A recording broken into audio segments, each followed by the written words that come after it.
Tá bom, eu sei que tem muita coisa pra falar ainda, mas eu vou fazer uma pergunta. Porque o pior não tinha chegado ainda. Então, vamos logo pra esse pior. Qual foi o pior? Gente, o pior foi o seguinte, né?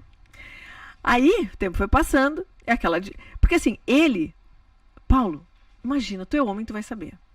O cara é divorciado há 8 anos, sem nenhuma. Aí é um red flag. Nenhuma mulher. Se o cara é 8 anos divorciado e não tem nenhuma mulher pra dar uma voltinha de vez em quando, ou não funciona, ou não é muito chegado. Ele tinha tido várias namoradas, mas ninguém morou com ele. Porque era chato. Tinha tido várias namoradas, pior ainda, olha eu já detonando o bairro. Porque, tá detonando, marido. Porque se tivesse várias namoradas, ou ele era um galinha, ou ele era muito chato e as mulheres não aguentavam ele. Exatamente, é. É a parte 2, né? Assim, chatinho. Ele é Mas. muito chato. Quando é o aniversário dele? Ele é ariano, dia 7 de abril. Então, esse negócio de chato é relativo também. É relativo, porque assim, parte da chatice dele, também eu sou chata. Porque a gente é fácil acusar o outro, né? Mas a gente também é chato. Então eu também tenho umas manias. E as minhas manias, ainda bem, graças a Deus, fecham com as manias dele. Por exemplo? Por exemplo, assim, higiene, nós dois somos chatos na higiene. A gente, limpos. Os dois gostam de malhar, não comemos muito, ele também não come muito. Sabe, então assim, a gente tem alguns hábitos incomuns que dá certo. Mas o problema do relacionamento não são as coisas que dão certo, são as coisas que nós discordamos. Exatamente, o problema é aquilo que a gente discorda. E aí foi, né? Aí foi indo e tal, mas assim, em princípio ele é um cara até de boa, aceita. Em princípio ele é um cara até de boa. Conta. Porque vem a história. Você tá judiando dele ainda, viu? Aí, claro, né? Eu quando passei na imigração, quanto tempo a imigração dá pra gente ficar? 6 meses, né? Beleza. Aí chegou lá por abril, que é aniversário dele. Foi no final de janeiro, março, abril, 2 meses depois. 2 meses depois eu toquei no assunto, né? Como quem não quer nada. Pois é, amor, e aí como é que tu acha que nós estamos indo?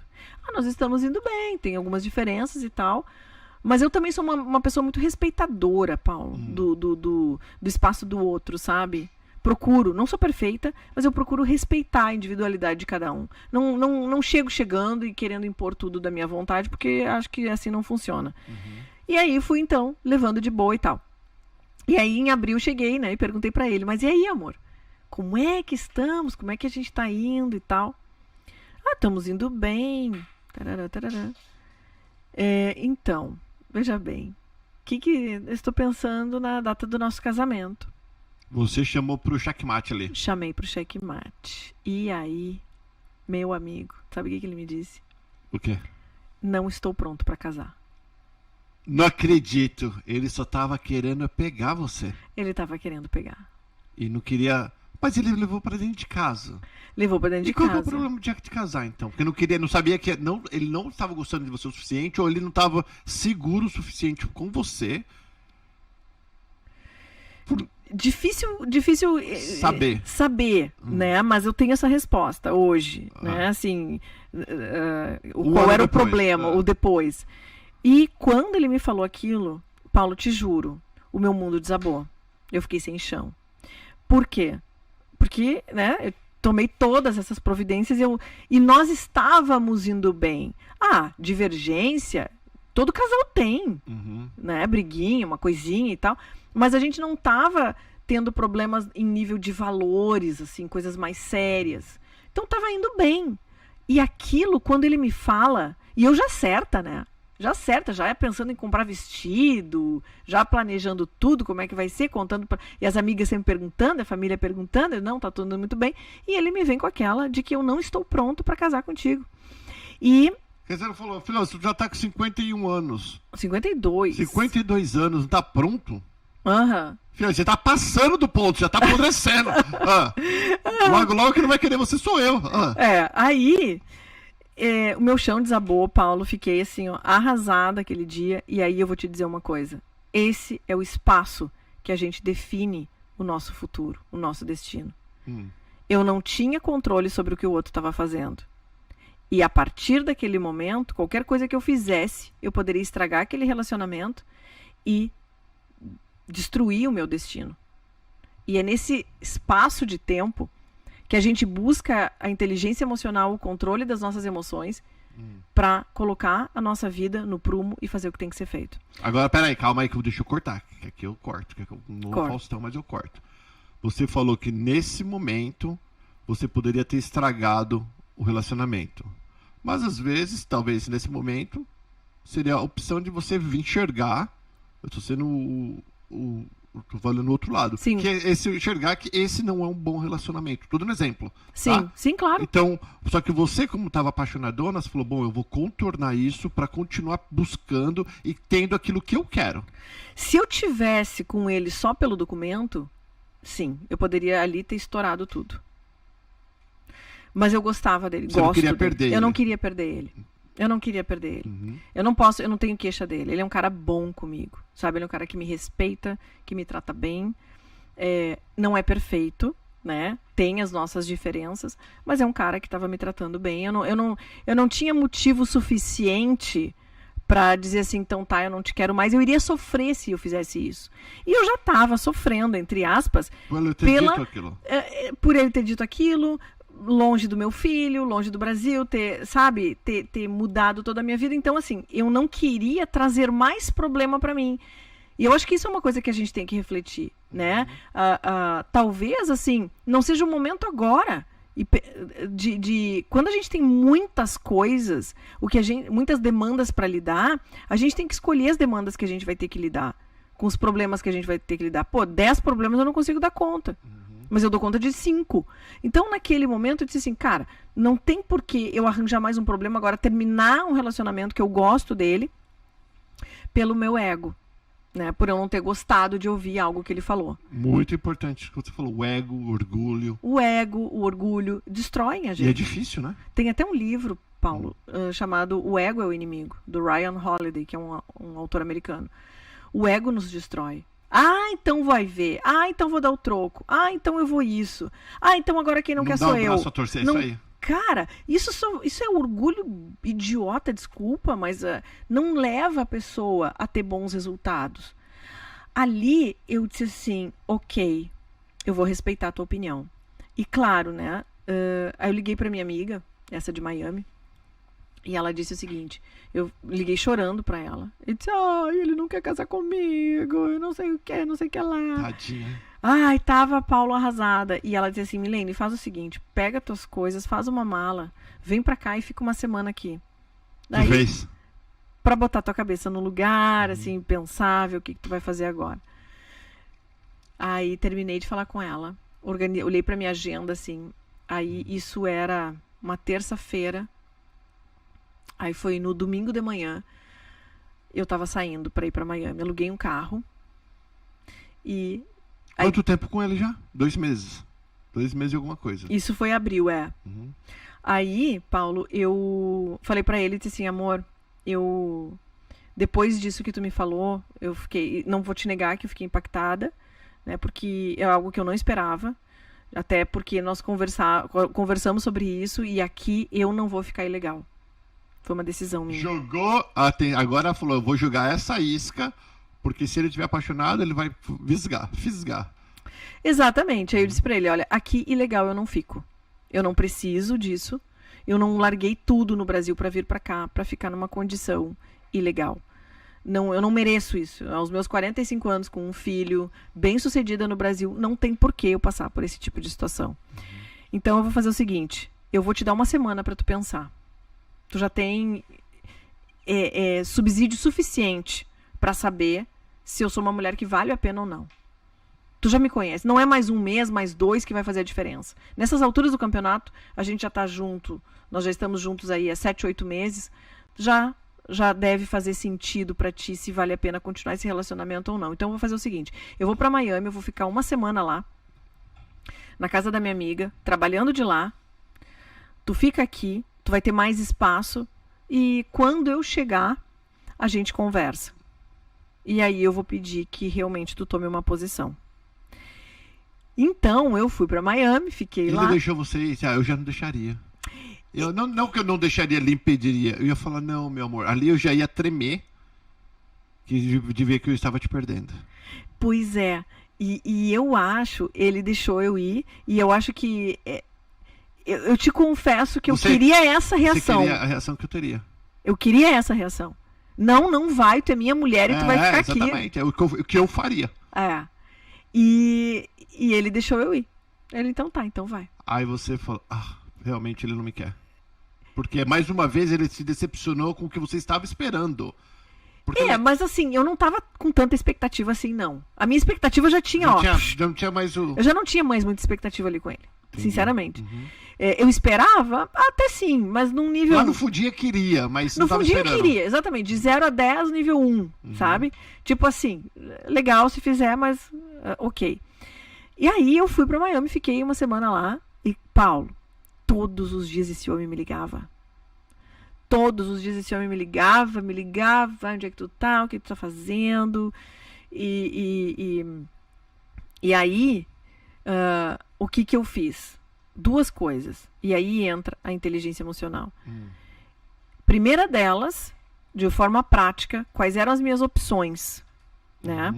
A minha opção, aí nisso, eu entrei em contato com a Letícia, uma amiga minha, que trabalha numa empresa de vistos aqui, que trabalha com visto, e eu mandei meu currículo para ela, e ela me deu um retorno de que eu era elegível para o visto de... Habilidade especial. Habilidade especial. NW. O EBNW lá e tal. Que eu era elegível para isso. Beleza, luz no final do túnel. Segunda opção, eu trocar o meu visto, né, para estudante. Para poder ter mais tempo de ver o que vai fazer. Para poder mais tempo de ter o que ia fazer, de ver o que ia fazer. E aí a terceira opção seria voltar para o Brasil. A terceira opção de voltar para o Brasil não era a que eu queria. Já confesso que eu já estava assim querendo ficar.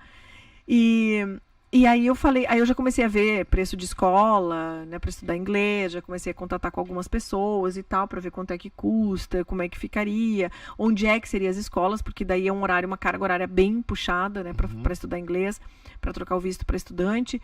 E aí eu tenho muitos amigos no sul da Flórida, ali em Fort Lauderdale, Boca Raton, Miami. E lá em Boca Raton tem uma escola de inglês muito legal. Muito boa lá em Fort Lauderdale também. E eu gosto do sul da Flórida, né? Apesar de ser mais quente que essa região aqui nossa de Orlando, mas lá é uma região muito bonita. E, enfim, e aí o que eu pensei?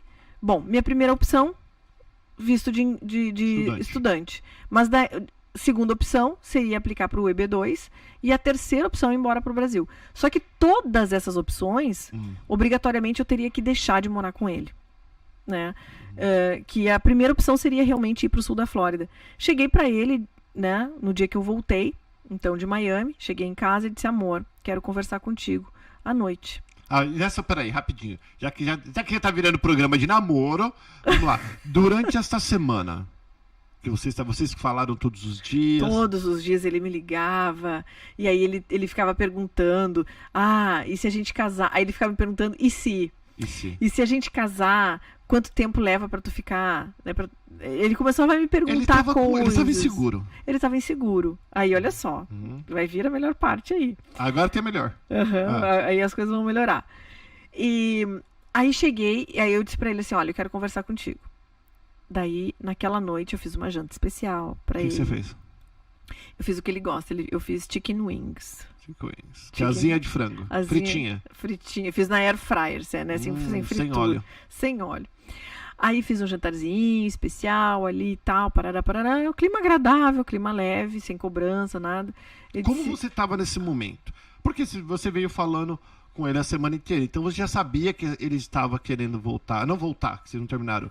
Mas que talvez ele voltaria atrás do que ele falou. Eu acreditava que sim, né? Por quê? Por isso você falou sem cobrança, porque se você estava insegura... Eu estava segura, mas eu estava segura independente da resposta, porque eu não tinha garantia nenhuma que ele fosse... Né? Tanto que quando você esperava uma coisa, ele falou outra, então... Ele não estava me dando segurança nenhuma, né? Então, Paulo, aí eu disse pra ele assim, amor, quero conversar contigo. E aí eu levei ele pro meu escritório, onde eu tenho um quadro branco, pedi para ele sentar e vou dizer assim, porque assim, ele não entendia nada dessa questão de imigração, o que pode acontecer com alguém que fique ilegal. Ele não sabe das consequências, né? Ele não sabe, ele é americano, ele não tem esse conhecimento, então, né? Da mesma forma que nós brasileiros não imaginamos os ilegais do Brasil, que tá cheio deles. A gente não sabe, exato, gente, não faço a menor ideia do que é um ilegal no Brasil. Exatamente, tem muitos. Aí, Paulo, então eu sentei lá e disse pra ele assim, olha, amor, eu quero te explicar o que pode acontecer. Aí expliquei pra ele como é que funciona, tudo direitinho, fui quase tipo o Dr. Walter Santos lá, né, explicando pra ele todas as consequências do que acontece. E aí eu disse pra ele assim, bom, diante disso, eu queria te mostrar as opções que eu tenho. E olha a sacada. O homem gosta de poder. O homem gosta de ele tomar decisão. Eu disse, amor, eu vou te mostrar quais são as minhas opções. As minhas opções são, primeiro, estudar inglês, trocar meu visto para estudante, mas eu vou ter que sair daqui. Porque aqui na cidade, que na verdade eu moro aqui no norte de Orlando, que é uma cidade bem pequenininha, que não tem escola de inglês. Então eu teria que obrigatoriamente sair de lá e ir para uma escola de inglês. Aí eu vou ter que deixar de morar contigo, vou ter que sair daqui, né? Segundo ponto é o visto lá de habilidades especiais, o que vai me exigir mais trabalho, talvez até tenha que sair daqui também. Eu não sei como é que vai ser, para onde que vai ser, porque aqui talvez não desce, enfim, eu não sei como é que seria a minha vida. E a terceira alternativa é ir embora para o Brasil, voltar, o que eu não quero. Ou seja, diante dessas 3 alternativas, tu me perderia. Eu falei para ele. Tu me perderia. E eu te perderia. Isso foi uma técnica que você usou? Foi pensado. Foi pensado, foi estrategiado. Tu me perderia e eu te perderia também. O que eu acredito que tu não queira e eu também não quero. E agora, aí depois de tudo isso, eu sentei na frente dele, Paulo. Sentei na frente desse homem e perguntei pra ele, eu quero que tu seja completamente honesto comigo e eu não vou te julgar. Em hipótese alguma. Qual é o teu medo? Do que tu tem receio de casar comigo? Sabe o que ele me disse? Ele disse o seguinte, eu tenho medo que toda vez que tu for pro Brasil visitar a tua família, tu queira que eu vá junto. Porque eu não quero ir. Porque a ex-mulher dele, os dois, tanto a ex-mulher dele quanto ele, são de New Hampshire e Maine, no norte dos Estados Unidos. E toda vez que a mulher tinha algum feriado, holiday, férias, alguma coisa assim, ela ia visitar a família e ela exigia, ela praticamente obrigava ele a ir junto. E ele detestava. E eles tiveram um casamento infeliz. Também por isso, obviamente por outras questões. Então, o maior medo dele era você obrigar ele. Era que eu obrigasse ele a ir para o Brasil toda vez que eu fosse. E imagina, se já era ruim viajar aqui para dentro dos Estados Unidos, imagina para um país como o Brasil, que ele nem português ele fala. Aí eu disse para ele, né, eu pensei assim, sabe nada, inocente. Eu disse, meu amor, eu quero que tu vá uma vez para o Brasil para conhecer o meu país, que é o país da tua esposa. Mas depois, se tu não quiser nunca mais botar os teus pés no Brasil, tu não é obrigado. Não precisa. É o favor que você me faz. Paulo, eu pensei isso? Sim, pensei isso. É um favor, mas eu não falei. E aí eu disse pra ele, não te preocupa com isso. Porque toda vez que eu for pro Brasil, eu vou pra visitar minha família, eu vou pra trabalhar lá, eu vou... Não te preocupa. Eu não vou querer nem um pouco que tu vá comigo. Não vou te obrigar. Tu vai se tu quiser. Agora eu vou ser o coach aqui. Agora, porque nós estamos sentados em cadeiras invertidas. Você está se abrindo para o Paulo Paternos. Tá, aí eu vejo uma red flag. Porque ele falou, eu não quero ir. Então eu não tô vendo o compromising, não tô vendo o comprometimento, tipo assim, tudo bem. Tá, eu não quero ir pro Brasil, daí amanhã eu não quero assistir o filme junto, ou eu não quero isso. Ou talvez ele poderia falar assim, se fosse um cara mais malandro. Lembra, eu não conheço ele, eu tô só falando baseado no que você tá falando. Talvez, olha, se você for pro Brasil, eu não gostaria de ter que ir todas as vezes. Eu até vou uma vez com você ou outra, mas eu não quero ir todas as vezes. Porque Isso foi o que ele falou. Ele disse, eu quero conhecer, quero ir uma vez ou outra, mas eu não quero ir sempre. Ah, tá. Então tá. Não é que ele falou que não vou e acabou. Não. Aí eu perguntei pra ele. Eu disse, não, eu quero que tu vá uma vez e depois tu não precise ir mais. E ele falou, não, eu quero ir mais de uma vez. Mas o problema dele, e aí, Paulo... É obrigação. É obrigação. E aí eu vi que aquele homem fez o seguinte, ó... Tipo, ele respirou fundo e ele sentou para trás. Quando eu vi que ele sentou, aí vem a importância da gente saber ler as pessoas. Atenção, homens, não casem ou não namorem com uma mulher que é especialista em PNL, que ela vai te manipular em todos os lados. Ela vai saber te ler. Quando ele relaxou os ombros e recostou as costas para trás na cadeira e suspirou, ali eu vi. Você falou, então tá. Descobri qual era o medo dele. E, claro, na minha mente, né, eu já pensei o seguinte, então tá, ele vai casar comigo. E aí, a partir dali, Paulo, a gente teve uma conversa muito legal. Ele se abriu comigo, sabe, dizendo das coisas que a ex-mulher dele obrigava ele a fazer. Então, assim, as pessoas trazem para as relações presentes marcas do passado. E a gente tem que saber ler isso, sobretudo que a gente está lidando com alguém que já teve uma história, já teve passado, foi casado quase 20 anos com essa mulher. Ou seja, tudo isso são gatilhos, são âncoras que a gente vive no passado, que a gente manifesta no nosso presente. Então eu vi que ali, né, havia traumas que ele estava trazendo da relação anterior e que eu teria que saber lidar com isso. E foi o que aconteceu. Aí a gente teve essa conversa, foi bem legal, eu entendi ele, né, entendi o que estava acontecendo. E depois, né, foi 2 dias depois, a gente estava tomando café, eu perguntei para ele, e aí? Tu não disse a tua resposta sobre o nosso casamento. Aí você de novo trouxe Aí de novo eu trouxe, né, a questão do casamento, que a conversa foi boa e eu não queria insistir. Tá, e aí, vamos casar? Deixa assim. Aí eu perguntei para ele, agora eu quero te fazer a pergunta. O que tu decidiu depois dessa semana longe de mim, depois dessa conversa que a gente teve? Ele disse, Milene, eu não vou te perder por nada. Eu vou casar contigo. Tu é uma mulher muito especial. E se você não tivesse perguntado? Já se perguntou isso? Já me perguntei. Porque hoje você conhece ele mais, que você continua com ele um ano. Sim. Olha, Paulo... Ele é uma pessoa calma ou uma pessoa... Ele é calmo, mas quando explode, explode. Né? Mas, no geral, ele tem um temperamento mais calmo. Mas ele é bem ariano, aquele ariano bem da gema, assim. E agora, claro, se eu tivesse deixado quieto, sem fazer pergunta... Talvez não. Isso te aborrece lá dentro? Não. Quando você para pensar? Não, porque eu acho que é do ser humano. Nós somos individualistas. Quem estava lutando ali pelo meu interesse era eu. E ele pelo dele. E o ser humano é assim. Né? Nós somos seres egoístas. A gente quer aquilo que satisfaz a nossa necessidade. Mas, a partir dali, então, uma vez decidido... Né? Isso foi em abril, maio, nós estamos Isso de maio. já tá, exatamente, já foi ali no iniciozinho de maio, já estava na primeira semana de maio. Aí na semana seguinte eu fui comprar um vestido, aí já enfim, iniciamos com tudo que precisava, já marcamos a data. Teve uma coisa que também acabei entendendo, né? Ele frequenta a Igreja Batista aqui. Então, a gente foi no pastor, para o pastor abençoar. Né? Você fez o que ele achava que era importante para ele também. Você falou, é na Igreja Batista que você quer ir, eu vou também. Fui também. E então aí nós fomos até lá. Eu vi ali, ele se emocionou quando ele falou com o pastor. Ele disse, né, ele conhece o pastor há muito tempo e ele disse assim, pastor, você sabe há quantos anos eu venho buscando uma mulher, né, que seja bacana. Coitado, caiu na mão da Milene, tô brincando.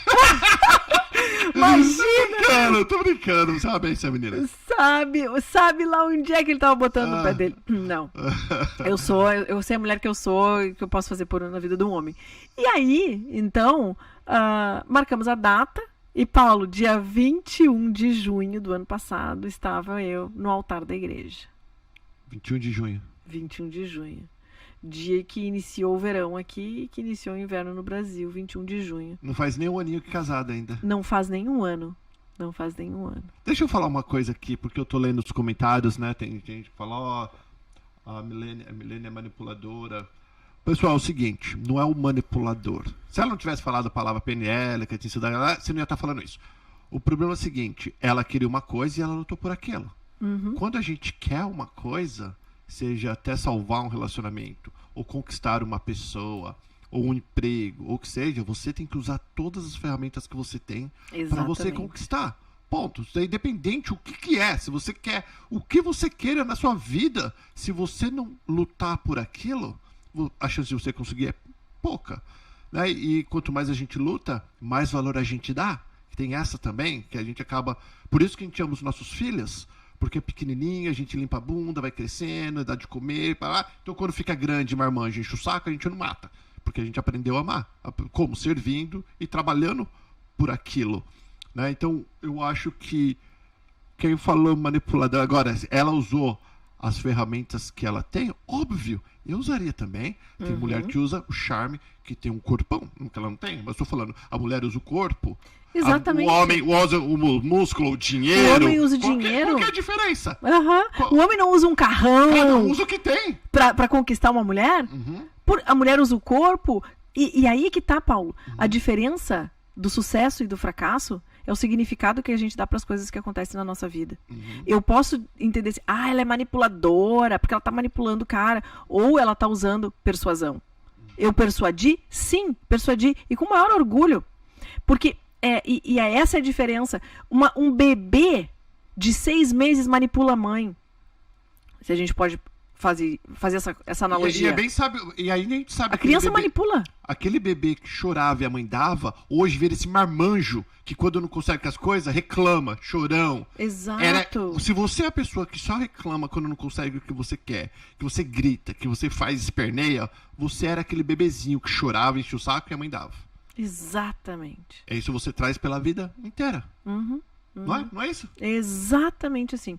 A pessoa, ela resmunga, ela reclama, ela bota a culpa no outro, ela destrói o outro porque ela não tem, porque ela não consegue adquirir as coisas pela sua própria força, ela não consegue desenvolver a sua inteligência emocional, ela não consegue desenvolver estratégias para conseguir aquilo que ela quer. Vir para cá, e aí eu vou te dizer uma coisa, Paulo, eu tô aqui há 1 ano, eu não estou aqui há 10, 15, 20 anos, como tem muitos brasileiros que aqui estão já.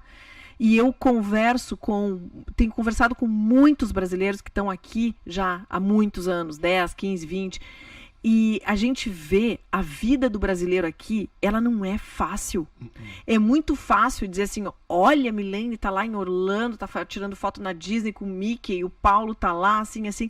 É legal? Claro que é legal e tem as partes e tem a vida boa, tanto é que a gente está aqui, senão nós não estaríamos, óbvio. Né? Senão não estaríamos aqui, em primeiro lugar, quero deixar isso claro. Agora, dizer que a vida é só mar de rosas aqui, que é fácil, não é fácil, não é, em hipótese alguma, e ela nunca vai ser para quem quer que seja, pode o cara ter dinheiro ou não. Então, é o estar disposto e desenvolver isso. Né? E quando a gente vai subindo de nível na vida, a gente vai tendo problemas diferentes e a gente tem que ter cada vez mais... O meu problema do ano que vem vai ser diferente do problema que eu estou tendo agora. E quando eu lido com esse problema de hoje, eu adquiro força, inteligência emocional para o problema do ano que vem, eu realmente com mais estratégia, diferente, com mais força. É a história de ir para academia. Por que a gente vai aumentando o peso à medida que a gente vai treinando? Porque aquele peso lá da primeira vez quando eu entrei na academia não me serve mais. Não adianta eu pegar um pezinho de 2 quilos para treinar meu bíceps se eu já estou treinando há 6 meses. Eu vou precisar aumentar o meu peso. Assim a vida é. E vem os desafios para fazer com que a gente desenvolva cada vez mais as nossas habilidades emocionais para isso.